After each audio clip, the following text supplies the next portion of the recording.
Bismillahir Rahmanir Rahim. Alhamdulillah. Alhamdulillahi Rabbil Alameen. Ashhadu an la ilaha illallah wahdahu la sharika lah. Wa ashhadu anna Muhammadan abduhu wa rasuluh. Sallallahu alayhi wa sallam. Brothers and sisters, friends, as well as our detractors who may be tuning in, we welcome you to this week's edition of A Conversation with El-Hajj Mauri Saalakhan. I am pleased to be your host, El-Hajj Mauri Saalakhan. And again, we welcome our friends and guests in South Africa, the United States, and around the world. Today we have another very, very important topic that we want to discuss. We have discussed this topic in the past, and by the grace and mercy of Allah, we still have the strength of mind and body to continue the struggle on behalf of a political prisoner that we feel very deeply about. Right now, I'm out of town. I spoke in Boston this past Friday. I am now in Connecticut, and we have been experiencing a number of challenges this morning, not the least of which is my access to documents that I thought I would not have a problem having access to from my laptop, but I am.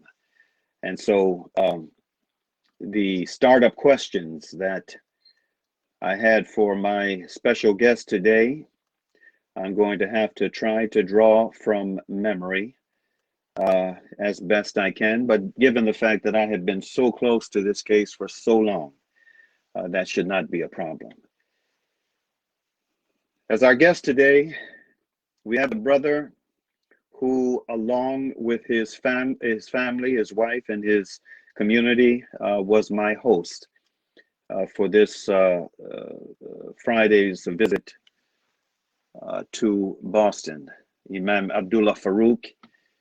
He is a guest that joined us once before, and I am very deeply honored to have him join us once again for this, especially for this very important topic.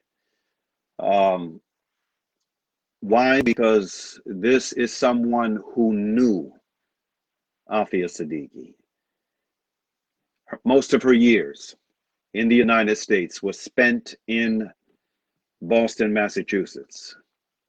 When Aafia arrived to the US, she spent her first year of residence in Houston, Texas, where she resided with her brother, her only blood relative here in the States, and she attended as a freshman the University of Houston. For those of you who know the story, you are aware of the fact that after her first year stint at the University of Houston, she received a full scholarship to MIT, where she went off graduating with honors and going from there to Brandeis University, two of the leading Ivy League institutions of higher learning in the world, where again she graduated with honors with a PhD in cognitive neuroscience. While in Boston for all those years, she met a number of people. She crossed paths and interacted with a number of people who, most of whom became her friends, and were very impressed with her, both Muslims and non-Muslims. And among the Muslims was Imam Abdullah Faaruuq,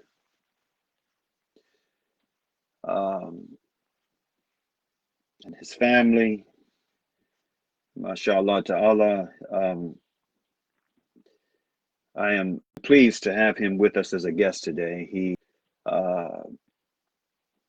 is the resident imam of the masjid for the praising of Allah, Masjid Alhamdulillah. He is one of the senior clerics of that region of the country of New England, and especially for Greater Boston, one of the senior religious leaders, and just a well-respected figure, a very beloved figure. So without any further ado, let us welcome our brother and begin this conversation.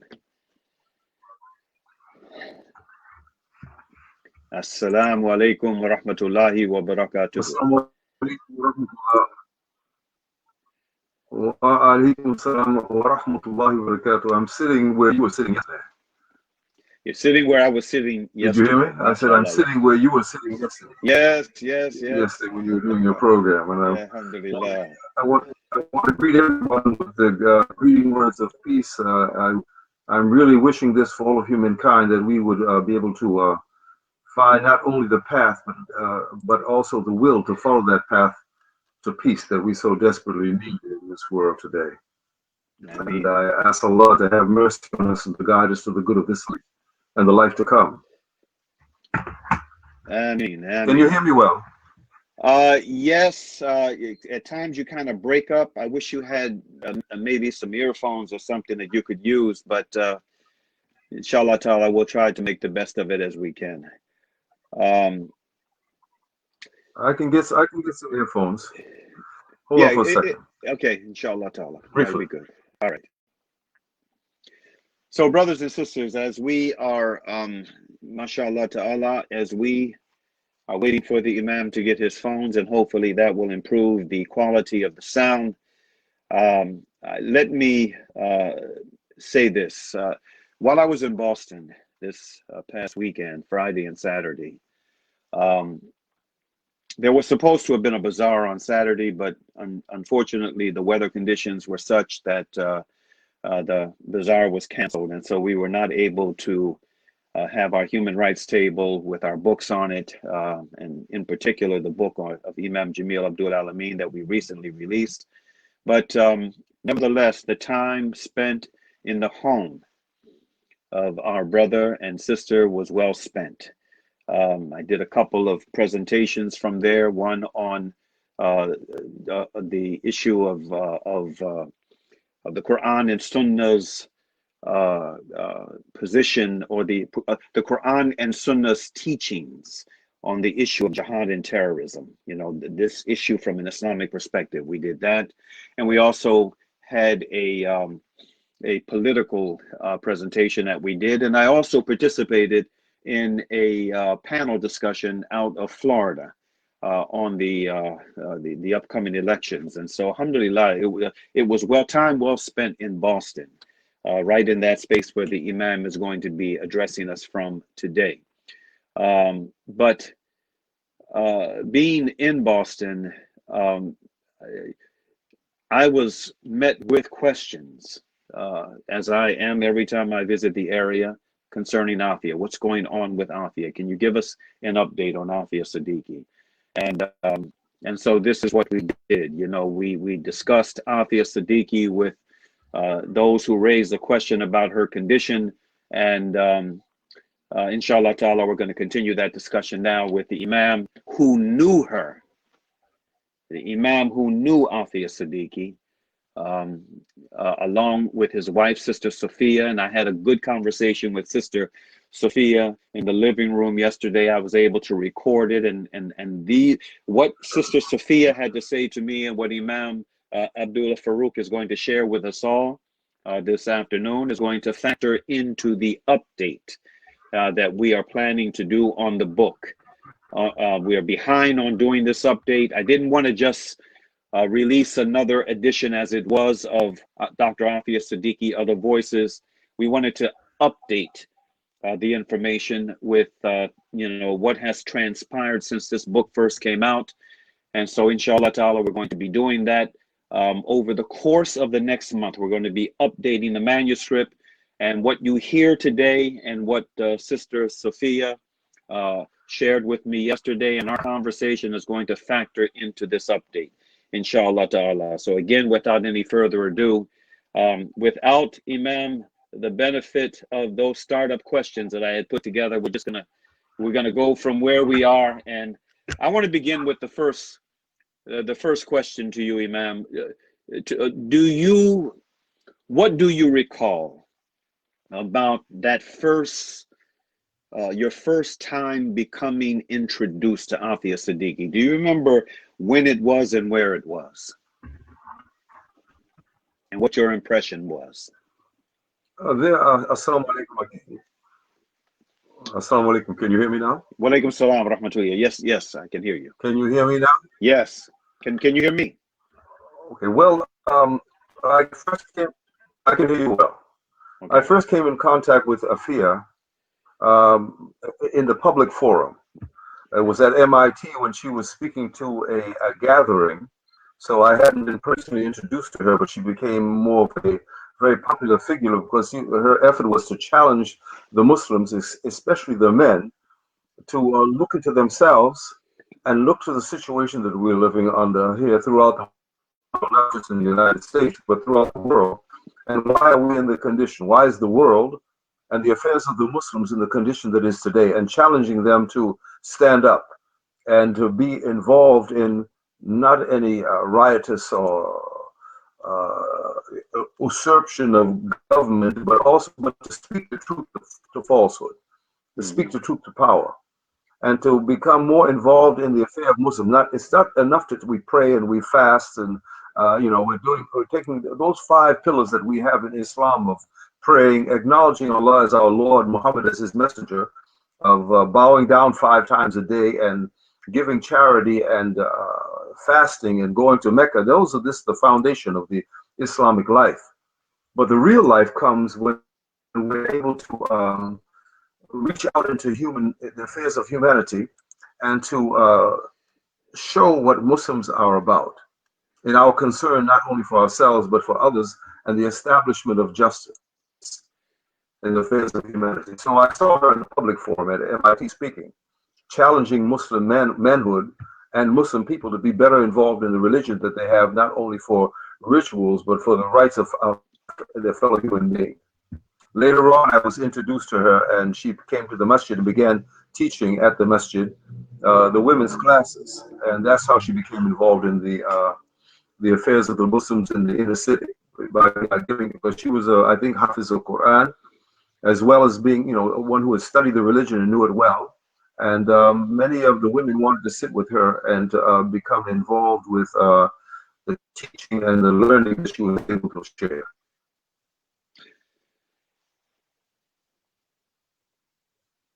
Your wife, Sister Sophia, yesterday, she spoke about the experience that she and other sisters had with Aafia, how impressed they were of her, both her character and her knowledge, and how she would, in fact, give presentations to the sisters and both inform and inspire them. Do you recall? I remember one time you sharing with me, and this might have been what you was just referring to. How you said it was at a conference for Bosnia. There was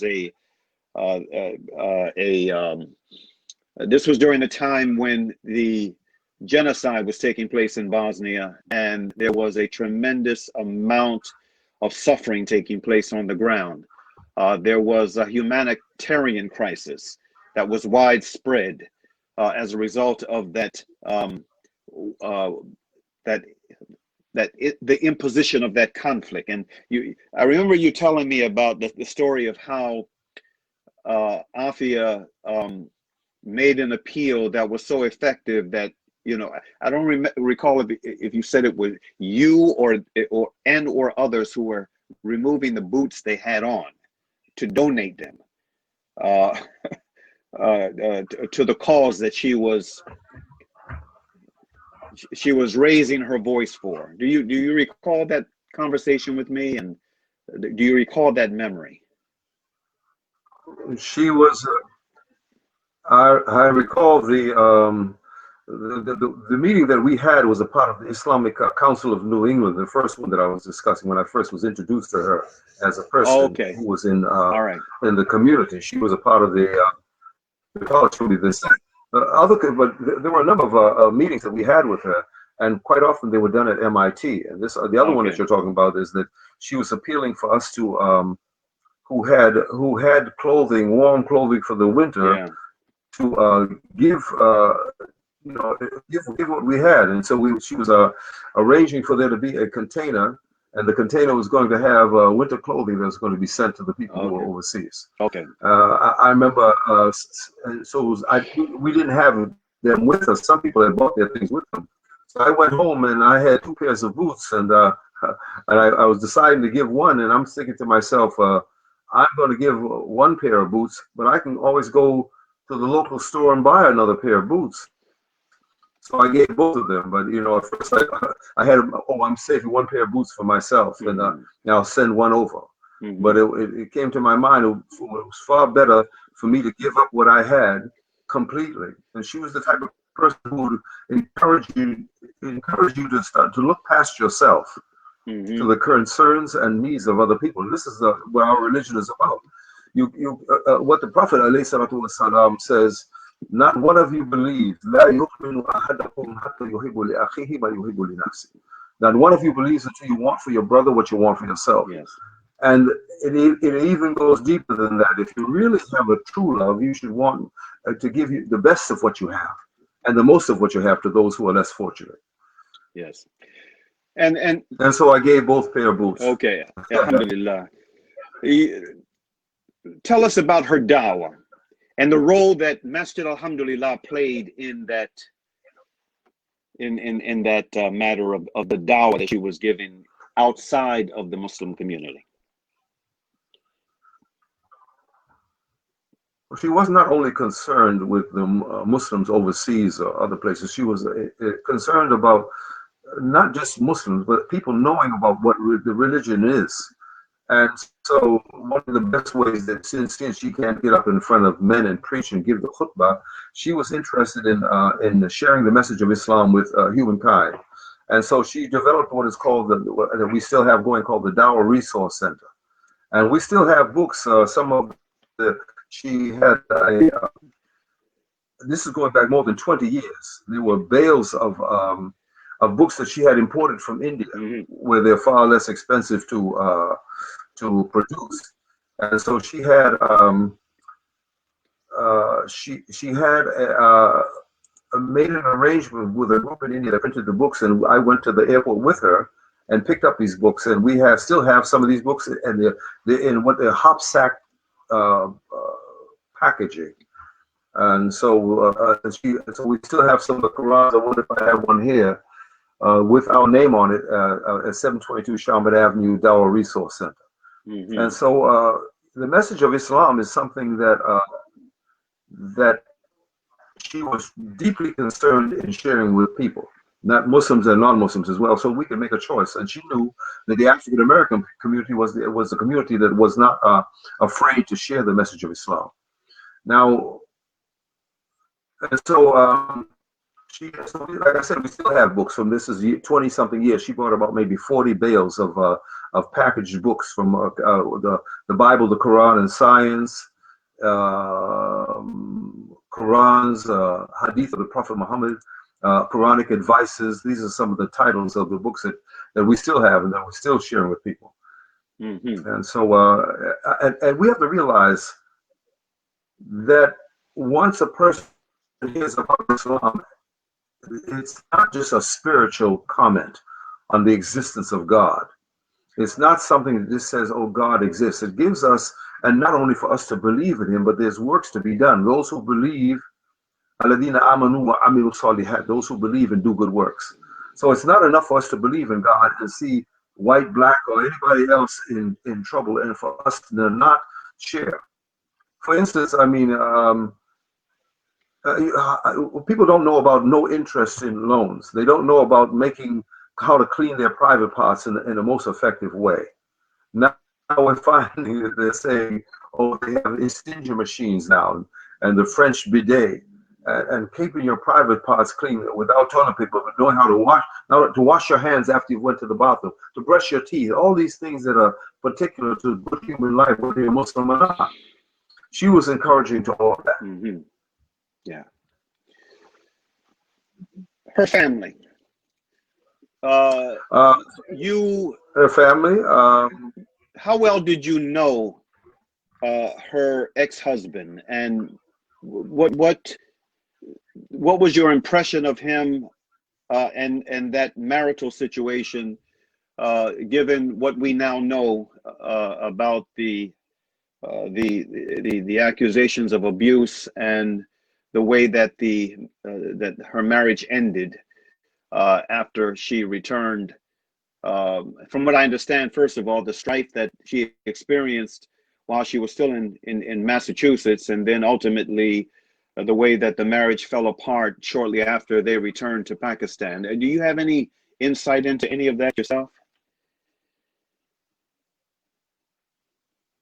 I can't really comment on her marriage. I can comment on the disposition of her husband. He was a doctor and a pleasant man, but he wasn't as interested in the effort to share the religion of Islam as she was. Okay. And because of that, I think they might have difficulties, not, because she was a go-getter, an advocate, a caller to Islam, and he was just a Pakistani doctor who was here in the United States to become educated, and wasn't much interested in the cause of sharing the message of Islam. Let's leave it like that. He was more of a mild-mannered person who was not involved in the dawah that she wanted to give. He wasn't particularly disrespectful to her, and I don't think she would have taken any disrespect anyway. But she was. It's best that I just leave it like that. Okay. What is important to understand is that I ate over her house on several occasions. Once when she was living close to the masjid. Because he was a man of medicine. One of the buildings that is attached to what is called the Boston University took over Boston City Hospital. So the health center there, they have buildings that are attached to that for the housing for some of the people who work in the hospital, some of the students. So they live there, and I ate twice over there, and another place that's a little just short of a mile away from the masjid. And the food was good. She can cook, And so about his position as her husband, that's between the two of them. Mm-hmm. Now, about the abuse, I don't know particularly what abuse you're talking about. Okay. Well, we can leave that and just move right along to the next question I have, and that has to do with the controversy that erupted around Aafia Siddiqui not long after she left the United States. She spent 12 years, 12 very fruitful years in the U.S. from 1990 until 2002. 2002, she returned home. By March of 2003, she had become a target for rendition along with her children. Disappeared on or around March 30th of 2003.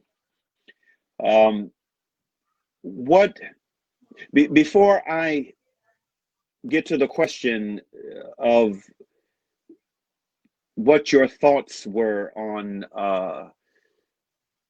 that disappearance, that in fact, even before the disappearance, there was an alert, and I discussed this briefly with your wife, Sister Sophia. I discussed this briefly with her, what her impression was when she, whether she first heard that Aafia was wanted, or she heard that she had been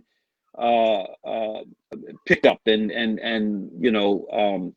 arrested. Which came first? And she said that she heard that she was wanted. She was a wanted woman.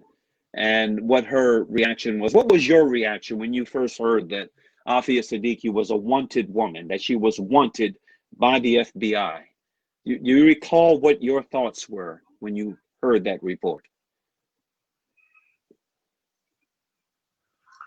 I was in a bit of a disbelief because, although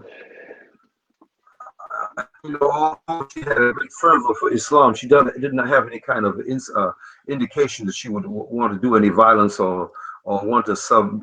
That wasn't the way. She was a little bit more balanced in her understanding of what was necessary in order to bring the light of Islam to humanity. You can't do it with a gun. You can't do it with bombs. You can do it by appealing to the minds and the hearts of people about the practical use of the religion of Islam in transforming the lives of not only Muslims but the world. So, I mean, just the fact that you tell she's about 5'2", 5'3". Some people I say 5'4". I'm 6'2". I'm about a foot taller than she is, and she was not one that was prone to violence. She had children. She had 3 children. How are you going to take care of children and do the things that she was concerned with? It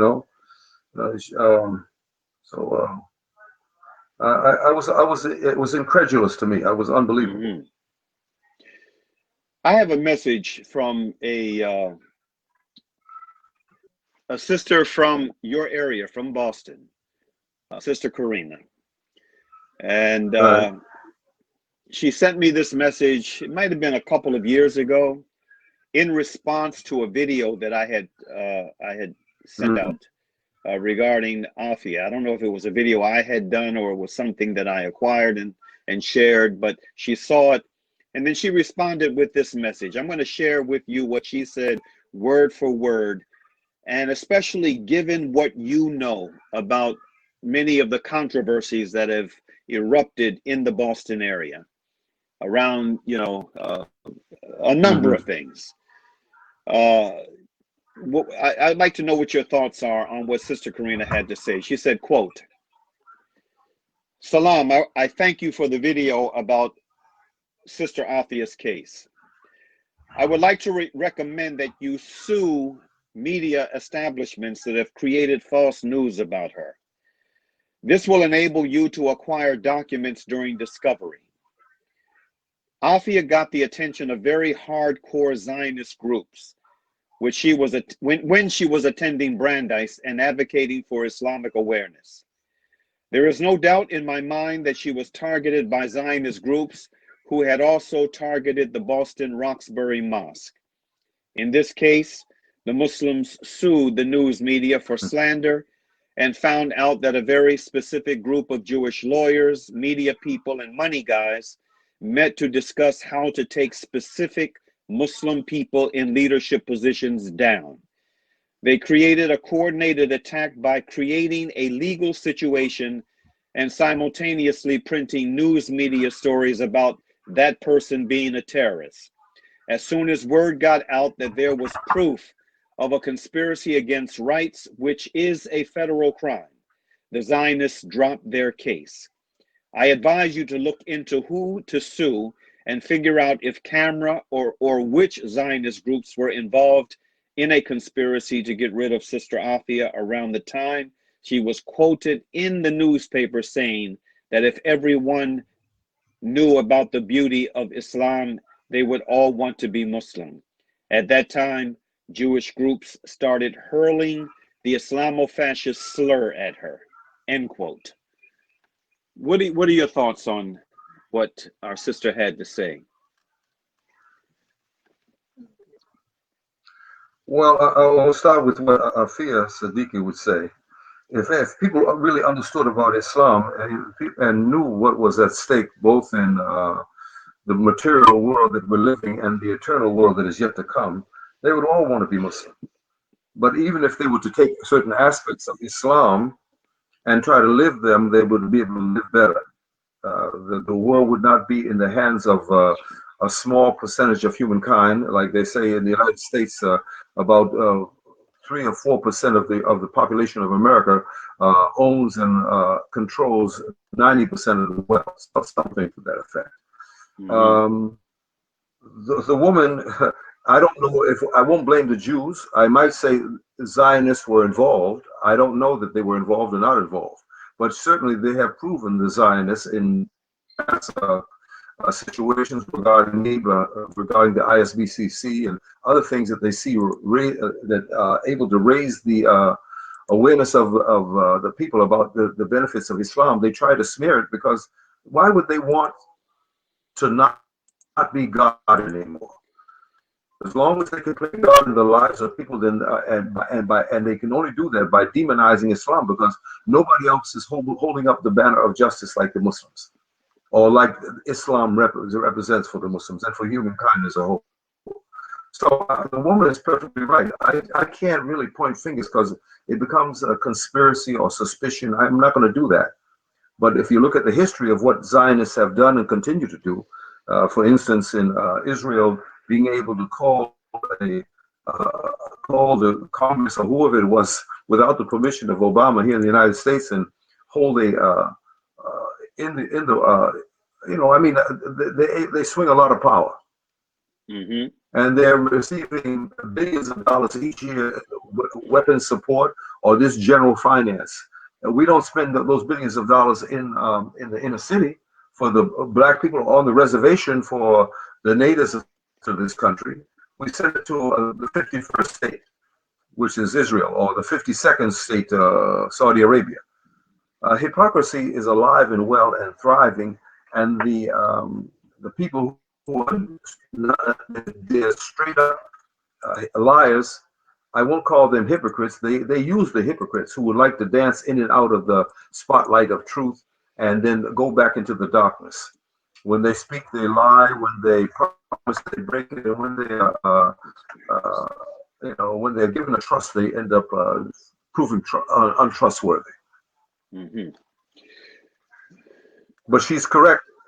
I would prove eye to what she said. Let me share with you what my response was to Sister Karina and why. I said to her in my response, this is a very insightful piece of analysis. I have no doubt, based upon what I've seen and experienced over the years, that your analysis is on point. Unfortunately, litigation of all types, but especially of this type, takes time and money, and we regrettably have neither in reserve. I'm going to bring this to the attention of others, including some larger. Let me say this. Go ahead. Yes.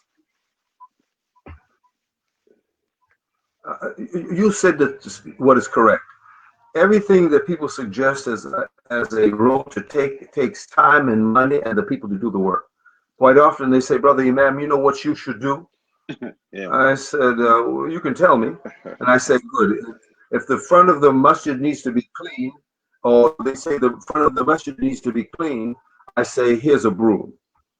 If they say that we should do this or do that, it takes time, money, and the person to do the work. So quite often, even though that you're well-meaning in your suggestions and advice about what should be done, Saalakhan cannot do it. It takes a team. I'm sorry to interrupt you. Yeah, it does. I went on to say I'm going to bring this to the attention of others, including some larger organizational folk, and see what can be done with it. Again, I have no doubt about the accuracy of your conclusion. Believe it or not, I have felt this way for years, but I had no solid, evident proof to hang my suspicion on. Now, the reason why I have felt that way for years, and what the sister said to me did not come as a surprise, is because in addition to the opposition that I was well aware of, the well-organized, well-financed opposition to the completion of that large Islamic center that sits on Malcolm X Boulevard, my awareness of the opposition to that, that dragged it on for years. I was also in Boston at the Old South Church for an annual conference on the issue of occupied Palestine. The annual conference that was taking place there that drew in from different parts of the country and the world very prominent figures. I remember being at one of those conferences when the keynote speaker for one of those 2 or 3 days was the former Archbishop Emeritus of South Africa, Desmond Tutu. I vividly remember the well-organized demonstrations that took place in front of Old South Church that whole weekend. Well-organized demonstrations that were clearly from the signs that were being carried, and by the rhetoric that was being, the verbal rhetoric that was being espoused, was being led by Christian and Jewish Zionists in the greater Boston area.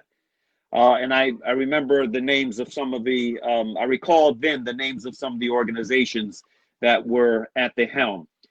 That is one of the reasons. The second reason is the Wikipedia on Aafia Siddiqui. One of the things I've been arguing for a number of years is that when it comes to certain issues, especially hot button political issues, you can't rely on Wikipedia for facts, for truthful information. The information there, when it comes to those types of subjective issues, is very distorted.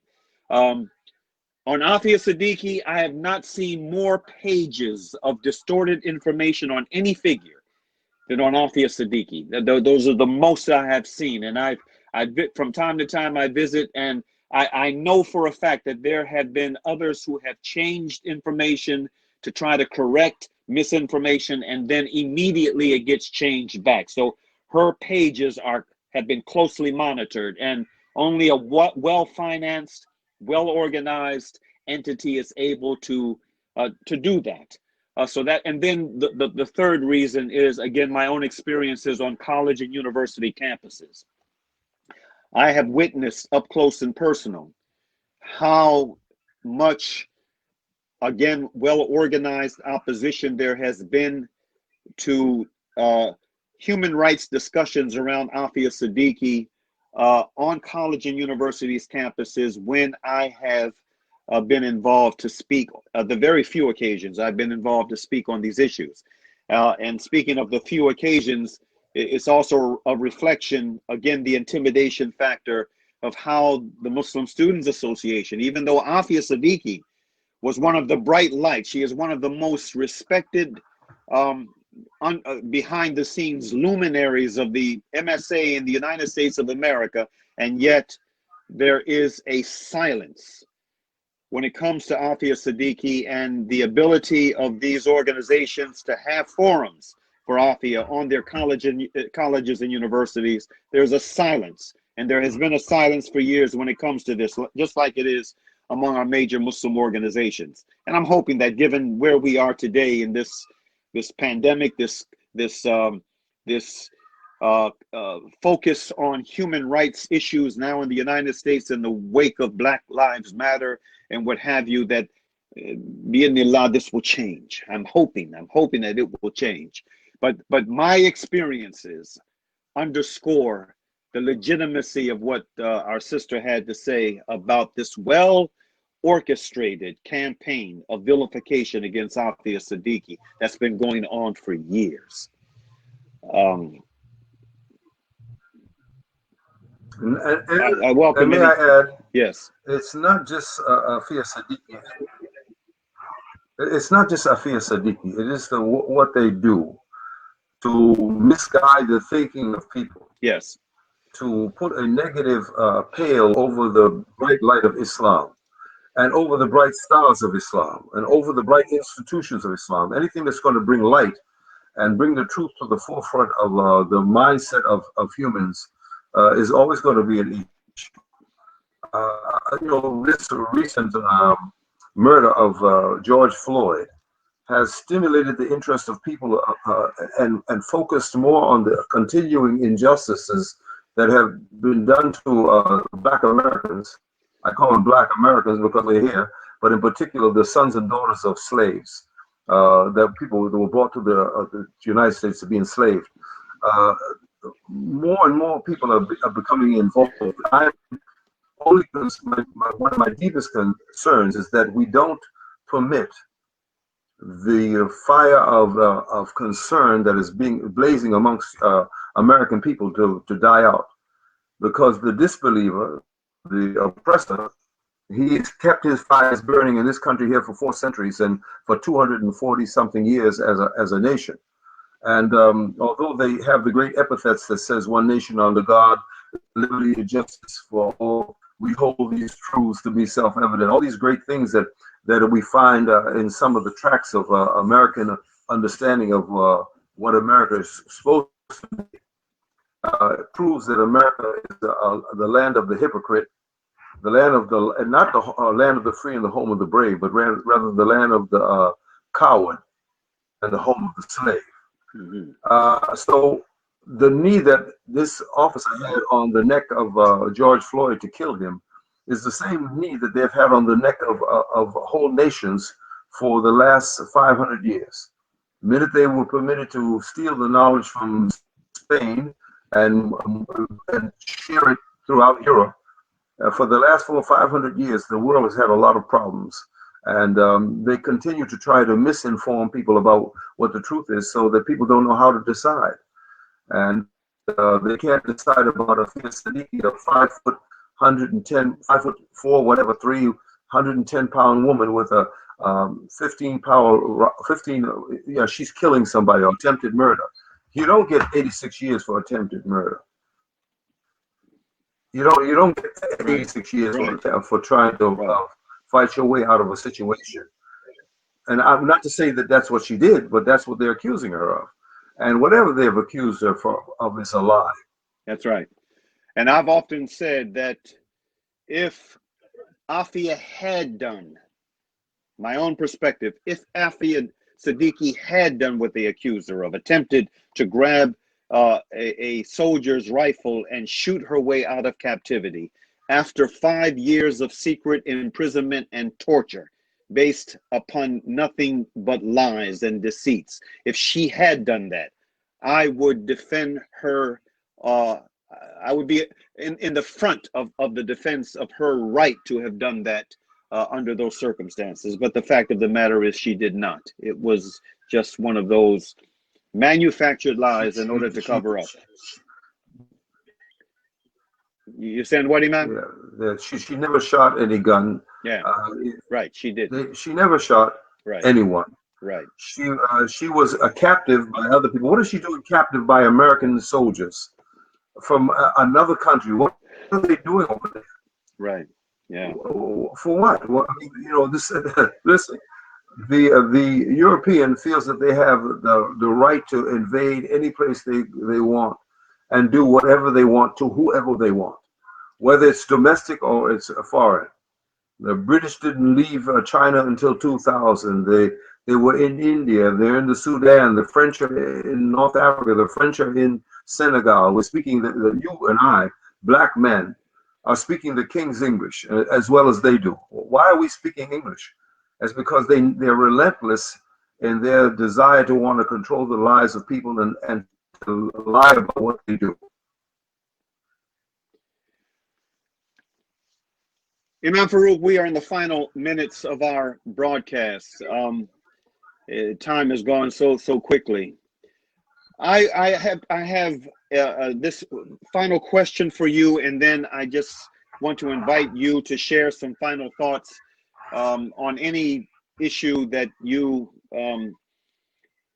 choose to share final thoughts on. Relative to the human rights challenges that we're being faced with, whether it has directly to do with Aafia or other matters, other related matters. The final question has to do with, it revolves around what former U.S. Attorney General Ramsey Clark had to say. Ramsey Clark, who is now in his 90s, a man who was the Attorney General of the United States, the highest law enforcement office in the land, during one of the most turbulent and significant decades in American history, the 1960s. A man who, after he left government office, remained engaged, remained active in the struggle to try to change America for the better. A man who has traveled all over the world. A man who is an expert on U.S. constitutional law and international law. His organization, the International Action Center, monitored the entire trial from start to finish of Aafia Siddiqui in New York City as I did. Our good friend Sarah Flounders, one of the veteran activists with the International Action Center, and a number of others from the IAC were in the courtroom every day. What did you say? Can you hear me? Can you hear me all right? Imam Faaruuq, can you hear me? I can hear you, yes. Okay, all right. So yes. What I'm okay. Yes, I so can hear you, yes. Okay, so what I'm saying is Ramsey Clark, with full knowledge of this case, with full knowledge of who Aafia Siddiqui is, he has described her case as the worst case of individual injustice he has ever witnessed. This is his assessment. What would you, and I agree with his assessment. I fully agree. With all the cases and issues I've been involved in over the years, this is the worst case I have ever witnessed myself. With that being said, what would you say to the prominent leaders and even the not so prominent leaders and activists in the United States who are Muslim and the major Muslim organizations? What would you say to them vis-a-vis this sister of ours who is now in her 18th year of wrongful imprisonment? What would you say? What would your message to them be in the days going forward? One of the things I think is necessary is for them to be aware. Many people don't even know. So ignorance is not bliss. As a matter of fact, ignorance is a great plague to the affairs of humankind. Many of them don't know much about Aafia Siddiqui, but they should read into what has been said about her and put it on a scale for themselves, and then begin to chime in as regards the injustice that has been done to her, and so many others. We might want to talk about it. Certainly, I know that you're involved in the case of our brother, good Imam down in Atlanta, H. Rap Brown, who's been in prison for years for something that they can't prove. And if you're, as a Muslim leader, not involved in the concerns of the oppressed Muslims in this country and throughout the world, then you are not really a good Muslim. So the first thing I would advise them is to become educated as to what the case of Aafia Siddiqui, and then try to put it on the forefront, on the bit of, because if you solve the problem for her and for H. Rap Brown, I'm using his name because many people don't know his Muslim name, then you would have solved some of the problems, because they act as a test case for how we will respond to this type of oppression. And so they have to first find out what is her condition, what is her circumstance, what is she suffering through, and they need to speak out against it and bring her name to the forefront of their affair. You know, what I found out about most people who are in the position, whether it's political or religious, sometimes they're afraid to speak out. You get in trouble sometimes when you speak out about wrongdoing. But our affair as Muslims, one of the greatest things we can do is to speak truth to the oppressor. And if they're afraid to do that, then they really can be considered my leader. Absolutely. Imam Faaruuq, one of the people that I would follow or support.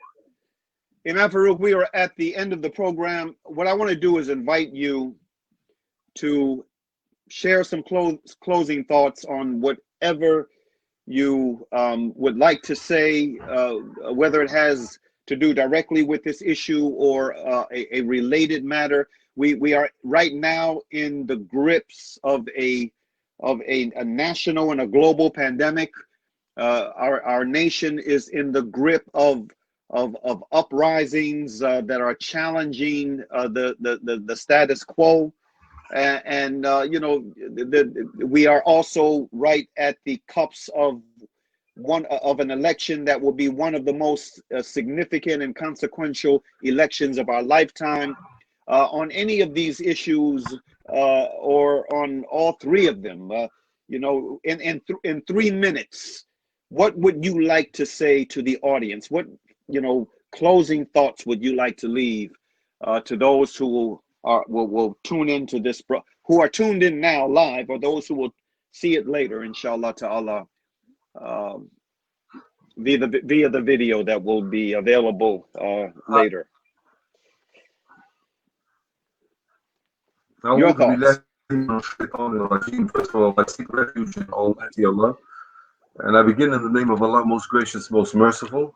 I think it's of the utmost importance that we as Muslims must realize who we are, what we are, and where we are. Us being, we're not in Pakistan, especially we who are in America. We're not in France. We're not in China. We're in America. And we have to realize what's going on. So we need to educate ourselves. We need to give ourselves direction or take direction from the Quran, and also be aware of the things that are going on around us and be involved. And be involved with a sense of inspiration to bring about change. We cannot let evil live and keep on praying and fasting and claiming the oneness of Allah and the Tabaraka wa Ta'ala, blessed and exalted is He, and still see all this evil that's going on and not be involved wholeheartedly, inspired to be involved wholeheartedly. Allah says in the Quran, those who believe and do good works. The good works at this time is to be involved in what we say is jihad. Now, you don't like the word, it means to struggle against wrongdoing. It doesn't mean to take up arms against our country's leadership. It means to be able to speak an effective word to make sure that this evil that cannot continue to live and to make people aware. That means you have to educate yourself. You have to read about Aafia Siddiqui. You have to read about George Floyd. You have to know what's going on.